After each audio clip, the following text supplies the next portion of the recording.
Good morning, boys and girls, friends, lovers, children of all ages. We're live on this cold and snowy day in the breakfast kitchen with Brian.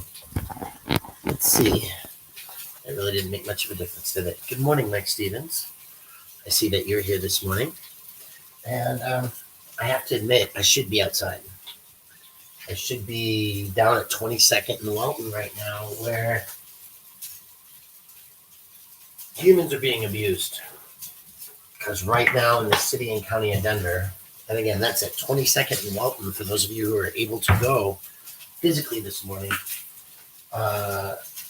there's an assault on human life. At about 6:30 this morning, so actually about an hour and a half ago, the wonderful human beings at Denver Homeless Out Loud went live, indicating that there was a sweep going on. And as much as I wanted to go, and I want to go, we've got to get some things taken care of in our own world, including fixing my car, now that we have those real world issues, before we start practicing regular trips out into the world in the winter.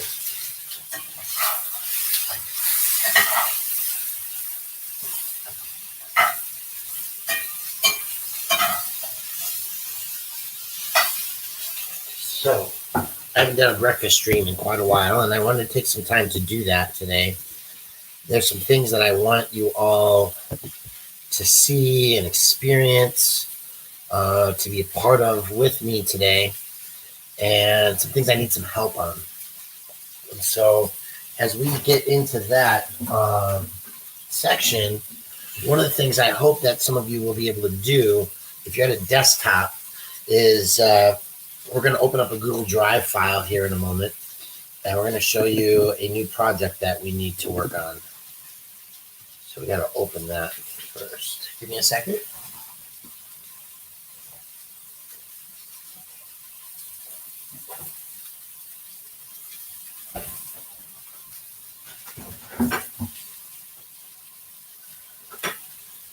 Here we are.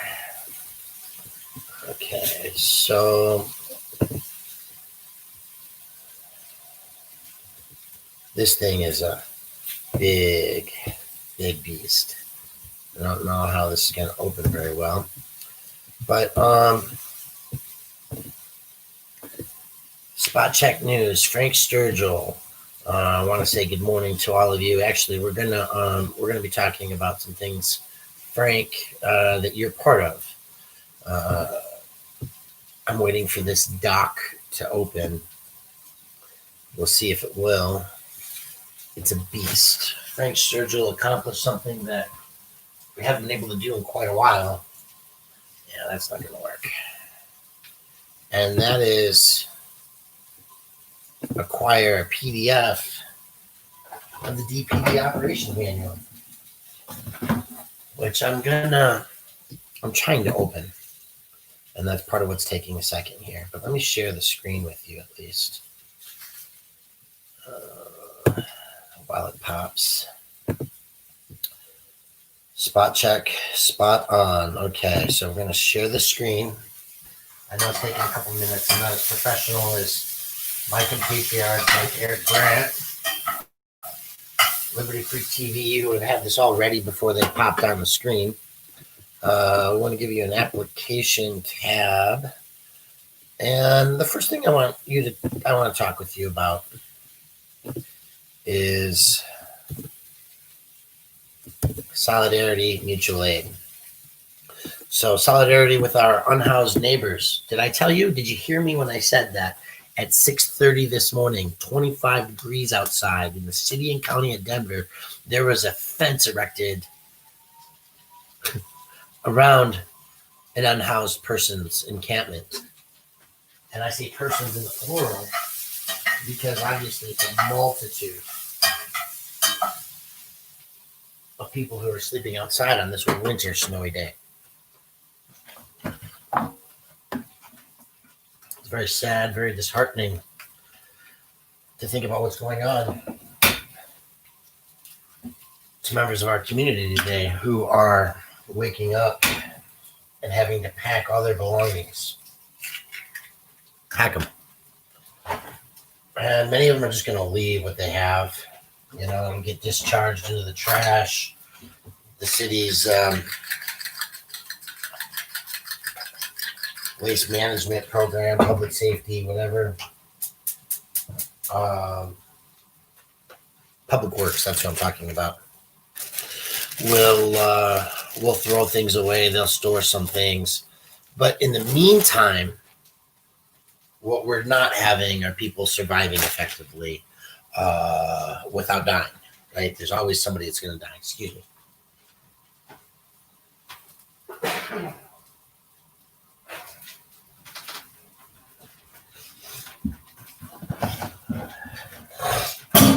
Now, many of you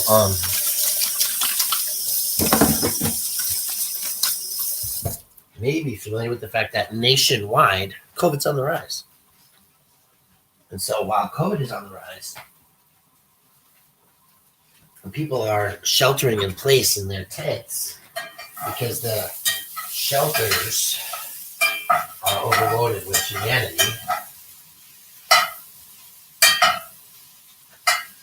then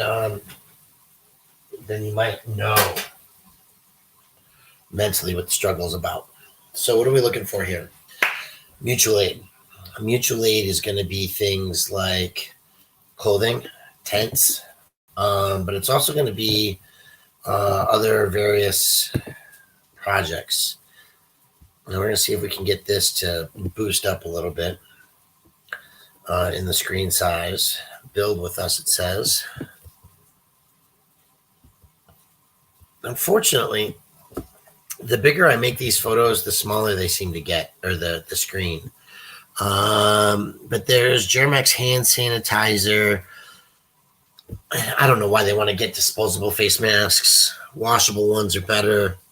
And to that end, I want to promote CO Masquerade, COMASKERAID.org. If you want to buy face masks for the unhoused community, we'll do that. We'll do that. And we'll be glad to provide machine washable, reusable masks so that we're not throwing them out. But again, it's a toss-up. They've got backpacks and medical supplies, lip balm, hand warmers, micro things of Kleenex and lotions and all kinds of things that you can see on here. And if you go to the website, it's No Cap Coalition. And so what is the No Cap Coalition? Let's make sure that you're educated on that. This is the Neighbors Organizing for Community Action and Power, a BIPOC that's led Colorado-based coalition for the people, by the people. We work to amplify, empower, uplift, empower, and amplify the voices of all marginalized communities through mutual aid and direct action. Neighbors Organizing for Community Action and Power. So this is an organization doing a mutual aid effort. Frida Kahlo here says, passion is the bridge that takes you from pain to change. And the message is, we have supplies. We want to make sure that people are tended to.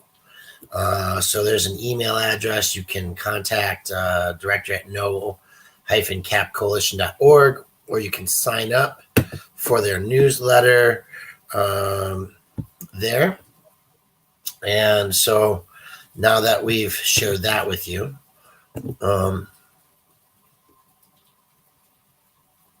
I want to share another page with you, I think. And it's not loaded yet. Okay. So there's a drum roll coming here. I promise you, it's going to be worth it. The wait. I'm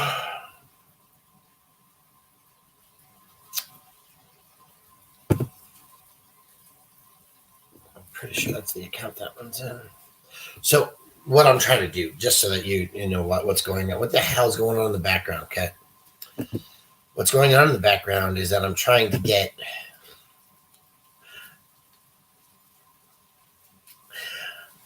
I want to get the police operations manual uploaded so that you can look at it. And I suppose I should be getting that link to you all. Maybe you can upload it, open it, start working on it. In this file folder that I'm going to share with you publicly, there is a Drive file. It's a Google Drive. What it has is two things. The first being the operations manual, and the second being a spreadsheet that I started. The purpose and point behind the spreadsheet is to encourage you to go in and start reading. And on each page of the manual, when you think there's a problem, we want to highlight it. We want to collectively, with our energy, show the errors and problems with the police operations manual, their code of conduct, their behaviors, their expectations, whatever it is. And we want to do that in a way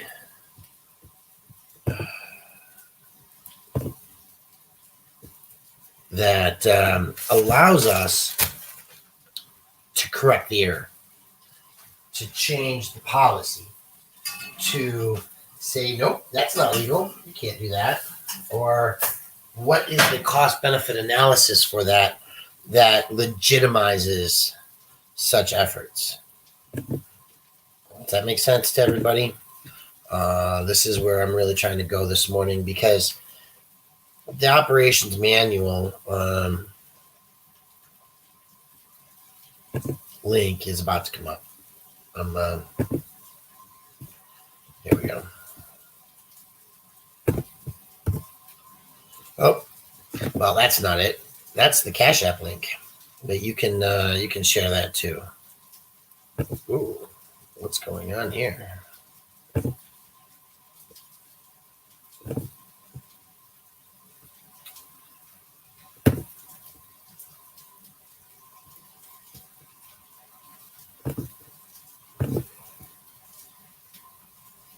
Did we have a lag for a second there, folks? I do apologize.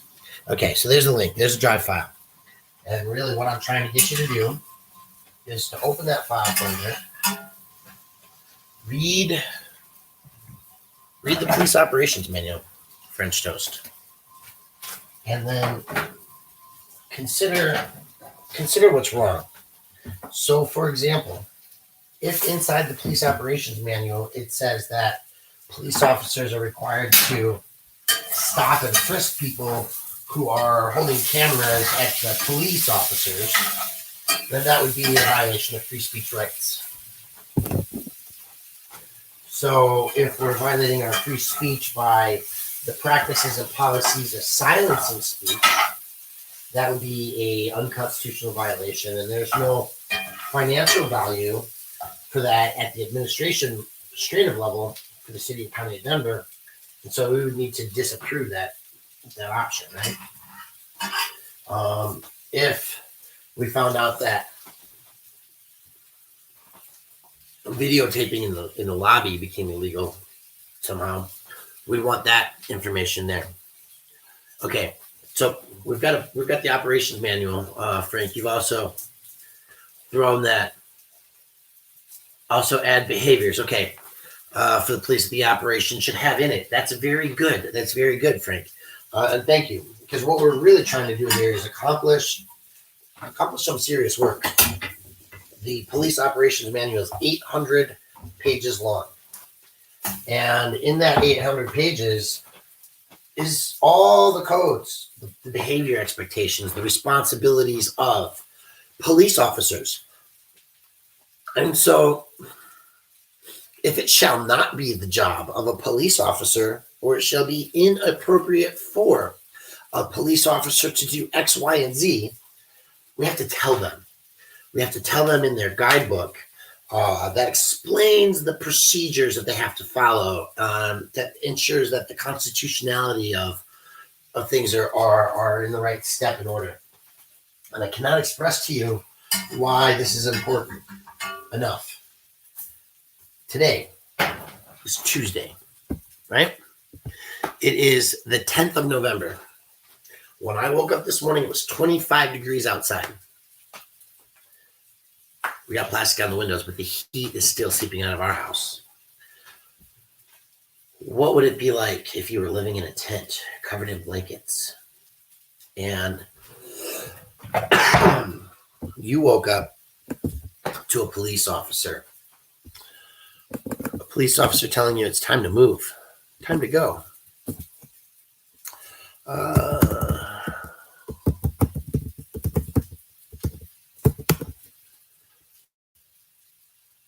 Let's show you what that looked like this morning. Angry supporter, hello. Stephen, glad you're here. We're going to share another screen here for you to look at. Share a tab. That's Denver Homeless Out Loud. They're an organization, nonprofit. And here's a video they played this morning. I'm not an admin on this page by any way.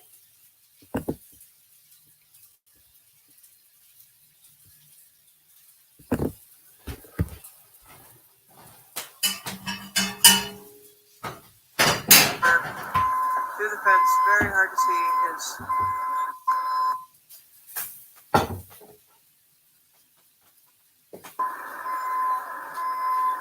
this is a 20-second. Okay, we're reconnected. You can see now this bulldozer has grabbed an entire tent, just scooped it right up, putting it in the dump. This is a 25-degree day, snow on the ground. Resident was probably not here because they were maybe at a friend's house or something, staying warm last night, and so now all their property's in the trash. They're going to come back to nothing. No property. We don't know if they had legal documents, medication, survival gear. There was no attempt to search. It was looked to see if someone was in it, and then they destroyed it. Imagine being away from your home has been destroyed by your city. Serve and protect.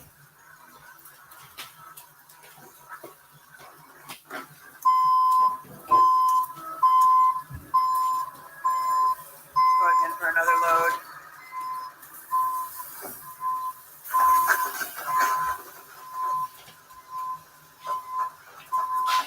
Good morning. Good morning. I'm live. Oh, you know what? You can actually, they can't see you.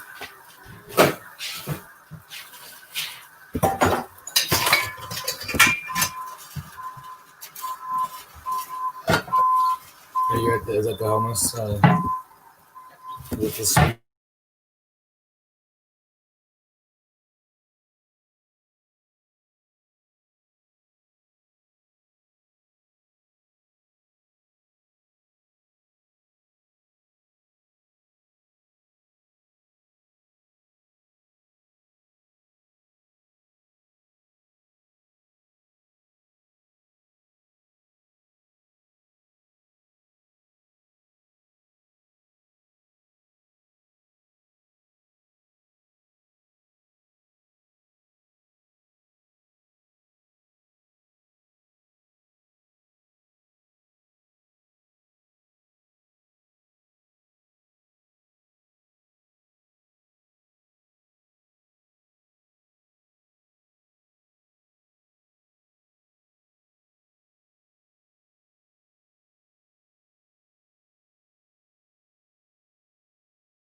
It was, yeah. Yeah, there's sweep going on this morning. Okay, folks, so there's the homeless sweep. And the next thing that I'm gonna do is move for a second to give my roommates an opportunity to catch breakfast while you look. Oh, it's not running yet. Slide this way. Huh? I don't know. I just know it goes in the basement.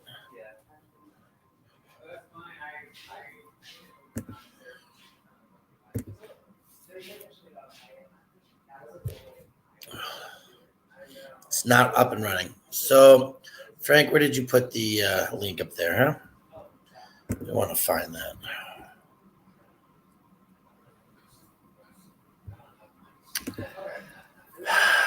This is killing me.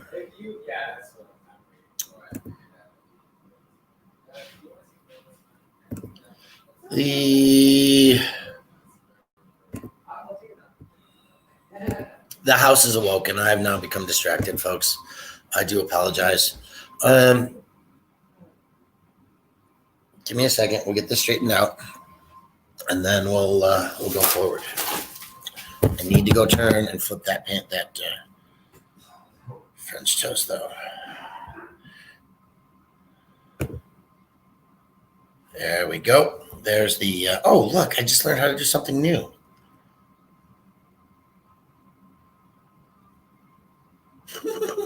Give me a second.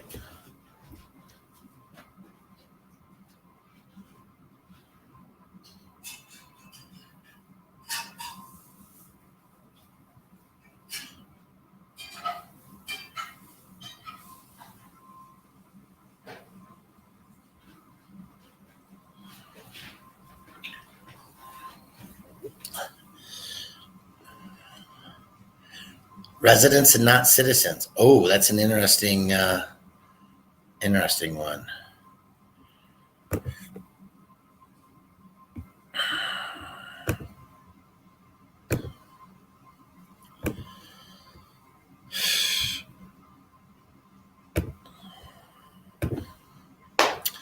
I don't know, folks, why, but the operations manual is there. I want you to be able to go to it and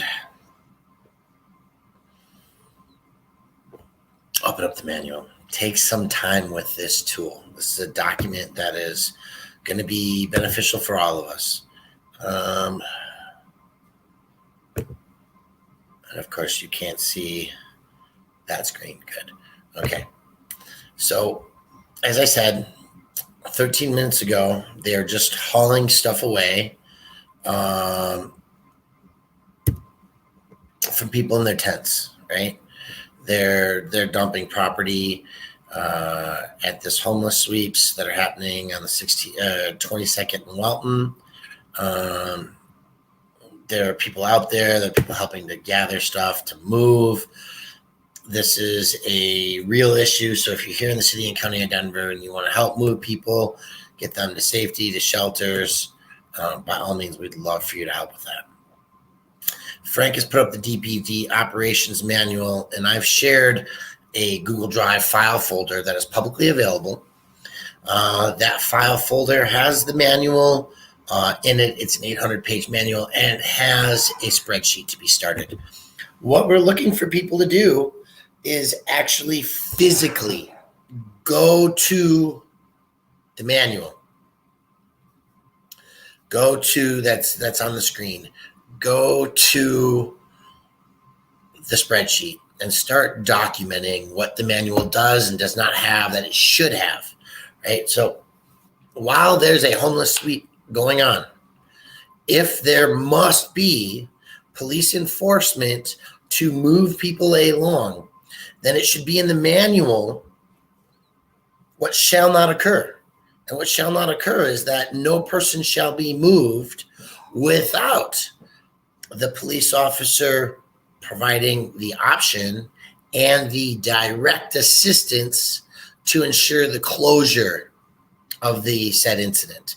So if somebody's sleeping in a tent under a bridge and a peace officer is to move them, and their option is a hotel, then the peace officer should ensure that a social service worker takes all the property and the person and registers them in the hotel so that they have a shower, permanent, temporary house lodging, whatever it may be, before that person is allowed to be moved from their shelter. From their fixture. Okay. The police operations manual has to be processed and approved by city council per some statutes. And Frank, I believe you shared those earlier. but we definitely want to make sure that we bring that to light. So right now it's 8:30 in the morning. It's butt ass cold outside. It's freezing. My house is leaking like a sieve, and I've got it better off than others. Right? The hot water turned on right away in my house. Went straight to the shower. Less than 2 minutes. I had a hot shower this morning in my hot bed. The heater's running, but not everybody's that privileged. And if we're going to recognize the fight isn't over and that changes must continue to happen, then we have to recognize that that the homeless issue is something that has to be taken care of. Toilets, access to housing, and drinking water, human rights, hierarchy of needs, these things must be taken care of. Give me 1 second.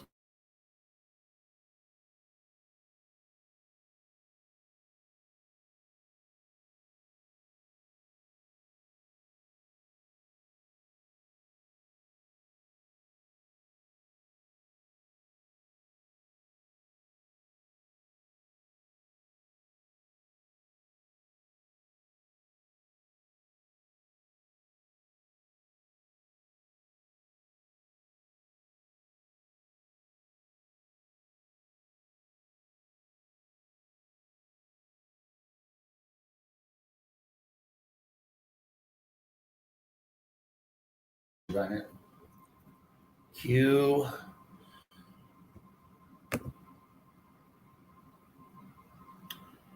Folks, this is QUAWANCHARLES. Having a great day. I want to talk about something, on the heels of. And we're going to find this video that I've never watched before. Justice for Quan. QUAWAN. What video? I'm going to post it in the stream link right now, and then I'm going to share it. Okay? Because what you don't know is that while we were all celebrating this weekend, somebody got lynched. And so we're going to go watch this video that's called Justice for Quan and see what they cover, if they cover it effectively or not. And let's see what happens here.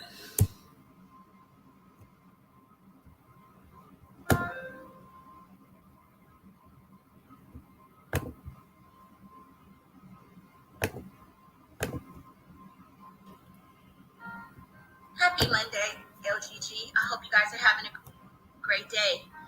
I want to talk about something, on the heels of this election, and for those of us who are celebrating. Hey!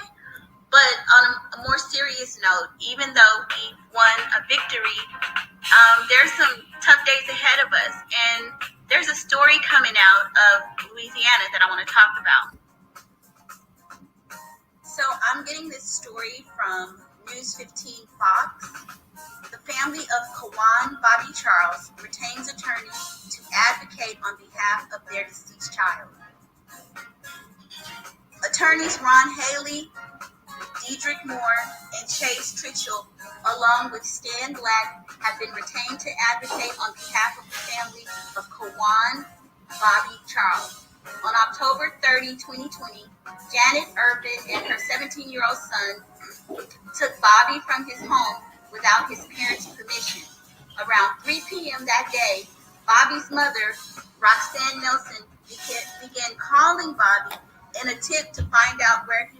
Due to the lack of transparency, collective indifference, and moral failings of law enforcement, Bobby's family has been forced to undertake the serious financial cost and enormous emotional stress of arranging for an independent autopsy in order to get any answers about Bobby's death. The cost of this independent autopsy was not just financial for Bobby's family, it has greatly worsened the grieving process by delaying when they can put their child to rest.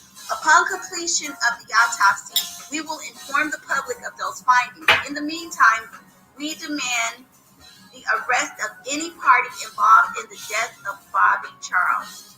Furthermore, we need to know, at the least, the preliminary findings of the coroner as to the cause of death, and we want answers answers from the Baldwin Police Department as to why an Amber Alert was never issued in the days that the child was missing. We will be fighting here for justice for Bobby every step of the way. And this is a story that should resonate with all African American parents, because here we have a kid, a teenager, that went missing. No Amber Alert issued, no serious effort by the police department to find this kid. And they're actually saying that this is equivalent to a modern day Emmett Till. There are photos floating around of this young man's body. I'm not attaching it here because it's painful to see. I did see it. It's horrific. It's sad. And I mourn for his family. But let's get this word out as we have, with other cases.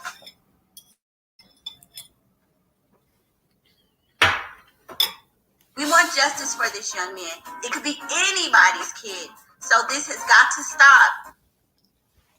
Sorry for the lagging here, folks.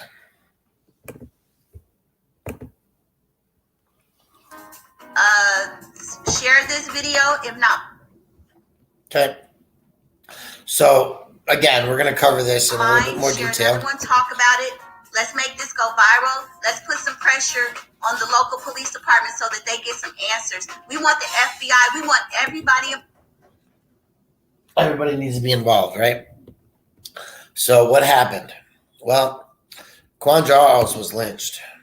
And I am not going to be so kind as that last lady, that last video. So if you're affected by trigger, then take your face away from my screen now. Because here's what we're going to show you. This is a 15-year-old black boy who was found dead, lynched.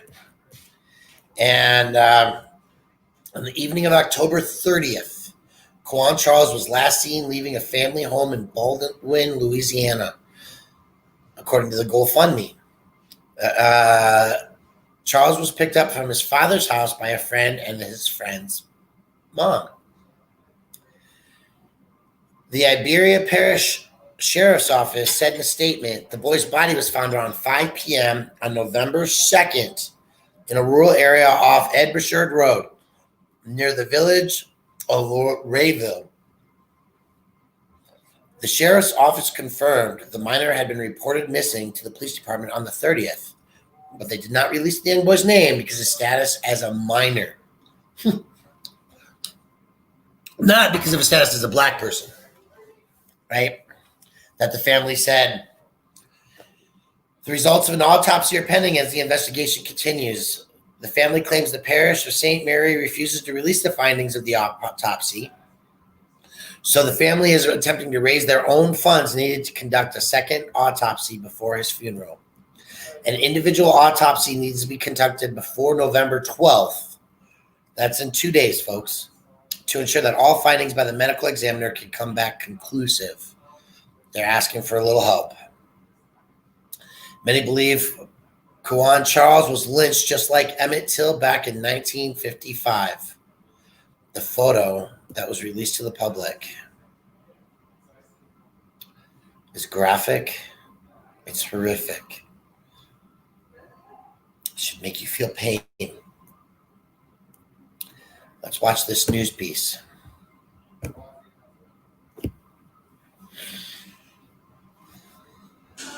God, he loved me and I loved him. A 15-year-old boy found dead in a field. His family wants answers about what happened. The boy's body was found in that field near Laurelville on Monday, 3 days after he was reported missing from his home in Baldwin. Right now, investigators in Iberia Parish aren't saying too much about the case.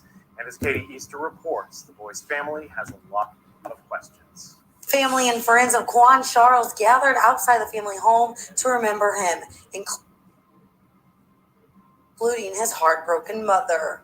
I've been crying through all the day. I wake up in the middle of the night crying. I'm missing my son. I'm missing his smile. I'm missing his little jokes. Roxanne Nelson says she hasn't been told very much about how her son died. My son has a big knot on his head, so it's obvious that someone hit him in the head with something. Family members say Kwan was last seen leaving his house with a friend and his friend's mom. I want the lady that can get my son without my permission and his dad's permission to be held accountable. That's right. You cannot just take somebody's son, bring him to your house, and not be held accountable for them because he was in her custody. So now he's dead. He left here alive and well, and now he's dead when he went to Lorville to her house. He was found dead under mysterious circumstances, and we just want justice for him, and we just want a thorough and honest investigation with Iberia Parish Sheriff's Department. In Baldwin, Katie Easter, KTC, TV3. So the attorneys lynching, alleging that the boy was lynched. Okay, they're looking at it. And so let's just go to KUAWANCHARLES. Let's just see what this pulls up.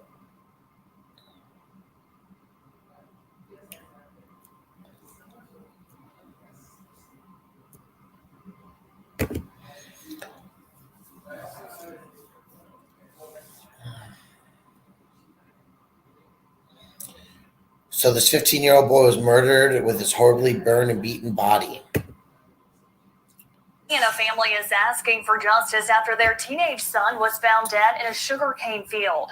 The Iberia Parish Sheriff's Office says they found Kwan Charles in a rural area Monday off Ed Broussard Road. He was reported missing to the Baldwin Police Department last Friday. News 10's Neil Zarang visited the young man's home in Baldwin after a vigil mourning his death. This is the last place the family of Kwan Charles saw their son alive. He was taken from here without their consent, and the next time they heard of him, he was dead. The tears shed for Kwan, Bobby Charles will not bring him back or fill in the details to his family's many questions. The only 15-year-old boy was found dead in a Lorville sugarcane field by an Iberia Parish drone Monday afternoon. I'm devastated.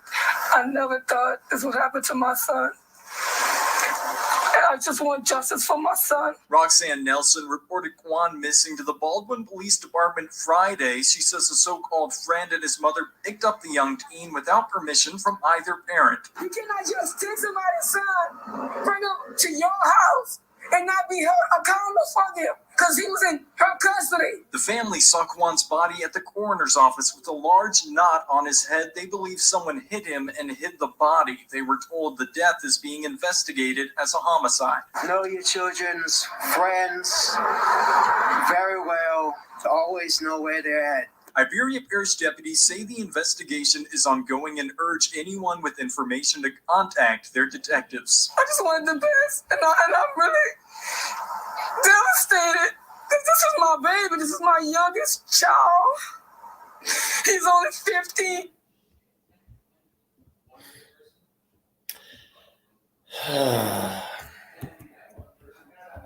So that, ladies and gentlemen, boys and girls, is the reality of our world today.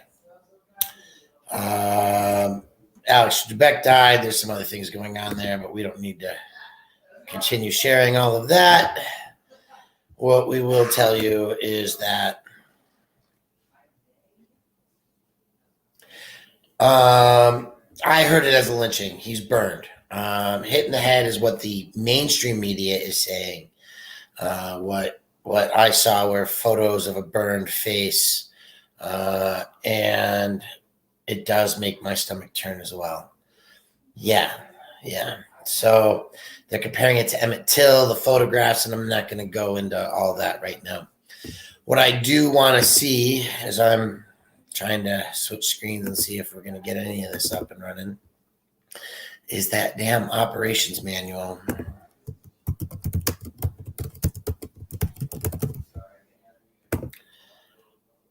And I want one that, oh, it's just right there. So let's go back to sharing this page because this is what I really wanted to start this day.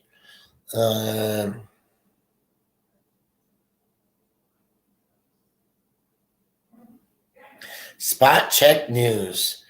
I sound like some Platney's cookies sound very, very nice this morning.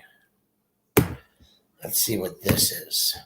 Oh, look, there's the police operations manual, and it's full 807 pages.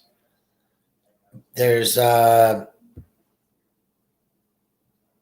TV video coordinator produces videos, the job descriptions. Oh my gosh, there's a whole chart out of the roles, duties, and responsibilities of department personnel. Look at this. I want you to see this because it's important to understand. Police officers have authority as a peace officer, stipulated in Colorado Revised Statute 16.25101, whether on or off duty. Exceptions are an officer who has been relieved of duty by the chief of police or his designee, or other laws specifically limiting police authority or actions. Police officers are always subject to orders from a supervisory officer. Officers may request through Denver 911 that the matter be handled by on-duty officers, but will take such police action as may be required before their duties, before those on-duty officers arrive. Just an example, okay? I've barely started going through this. This is page 39, right? 800 pages. So what I want to do is I want to ask you all to take some time, go through this.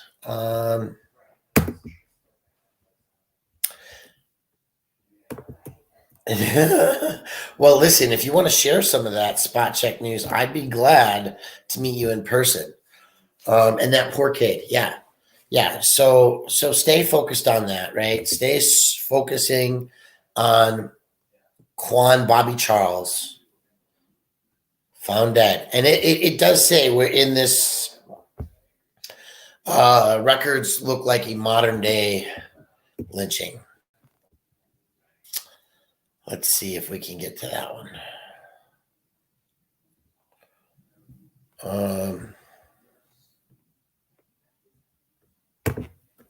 Manual, one thing at a time. I got to get back on the spot check. I don't know your email. I'm not really quite sure who you are, so let's get that first going, huh? I'll answer an email. If you shoot me one, I'll check it here momentarily.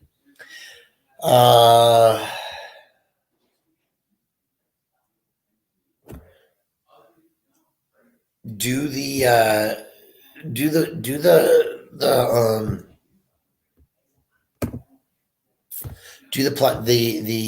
micro examination, the heavy examination.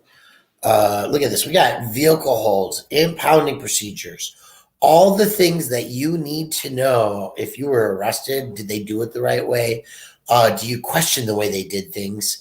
For people that you know were arrested, are you just going to examine this 800 pages?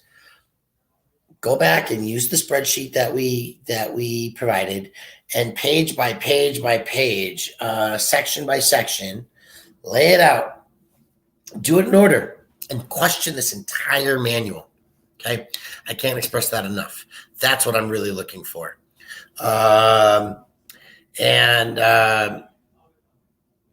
Addition to that, we're going to cut the stop feeding that page. We're going to share a different screen. And just for a second, because then I gotta get on my life, day, work, phone calls, all the things that we need to do to make some money, which will include getting the 501(3) and 501(4) entities established. So this is a young man. It doesn't just look like he was hit in the head. It looks like he was burned. What kind of pain would that cause somebody? We don't even know what the bottom of their body looks like. Oh, I can't even.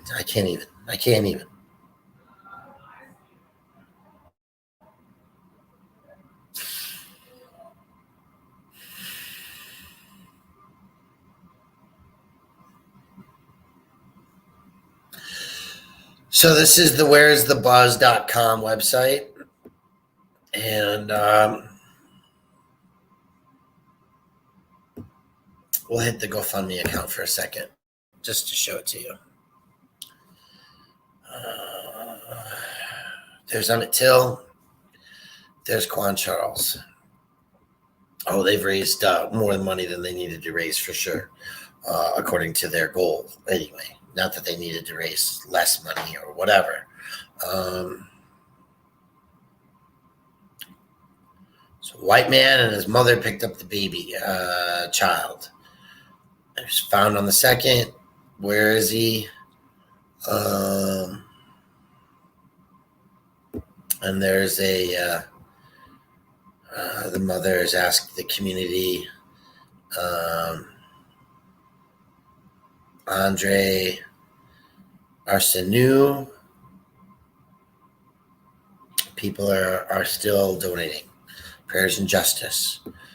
Quan Charles.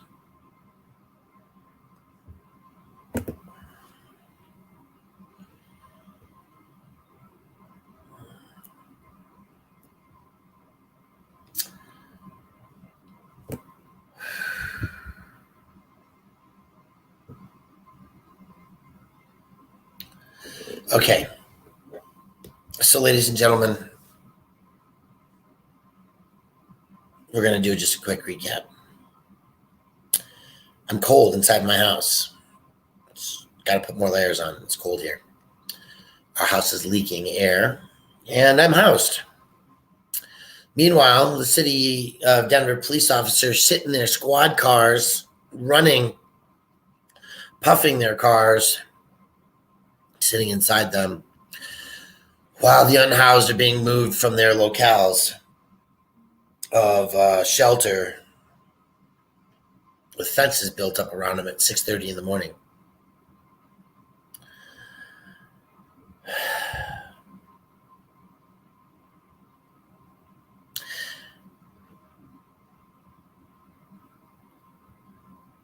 This Quan Charles, I can't look at it anymore.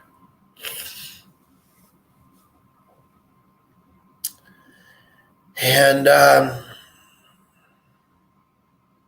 you know who I was praying for this morning? I was praying for the family of Jordan Brody, a young man who died in his car a couple years ago while he was my employee, unhoused, blocks, miles within the city limits of Denver, where his family reside. So go read the police manual. Go see if the behaviors, we're in the middle of V7 Avalon. We are in the middle of buying properties.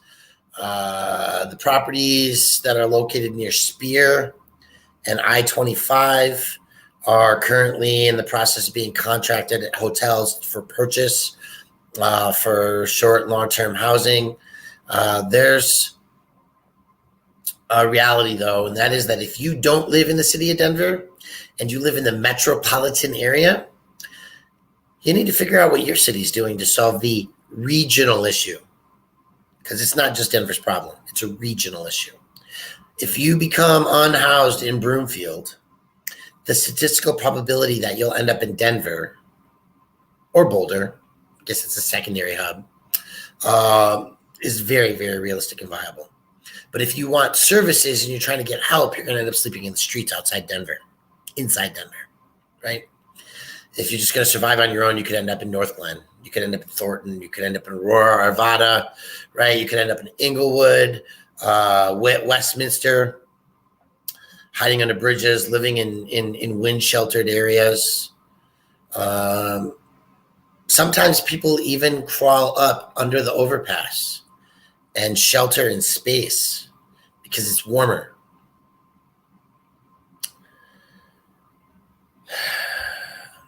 So, yeah, you're right, Chris Marcus. That will last. So today, I know that yesterday, like $40 worth of hats and scarves and socks went out into the community.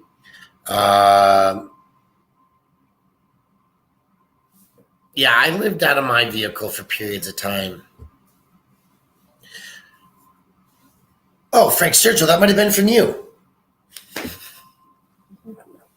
Where did I hear this? It might have been from you.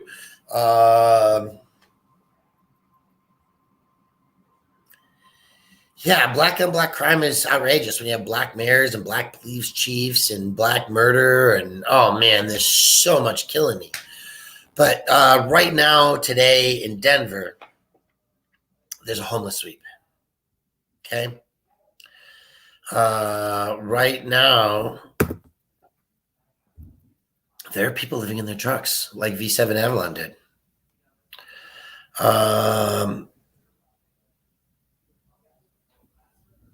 And Carol, Castle Rock, that's a great question. What happens? So the way to start, here's where we're going to start with this. I'm going to ask you to do this for me, is to send 3 emails. One would be to your city council representative. One would be to the Housing and Human Services office. And the other one would probably be to the police department. And just ask as an act of inquiry, what is the steps for helping or somebody or directing somebody through a housing crisis, a financial crisis in the community, that if they're a resident of that city, if you find somebody living under a bridge, or if they're housed and they're falling out of housing because of COVID, the crisis, the cracks, get some basis of information. And in that information, find out how many designated homeless units or low-income units, AMI units, that are 60% or below median income. And then we'll do some examination of these things. If you're in North Glen, I need to talk to you. Email me at cuttheplastic@gmail.com. We're looking for some activists in North Glen to help out with bond issues. And if you need a mask, we want you to go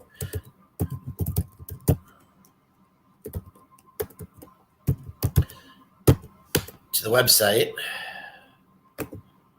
and get yourself a face mask. Help a brother out, pay some bills, help our community out.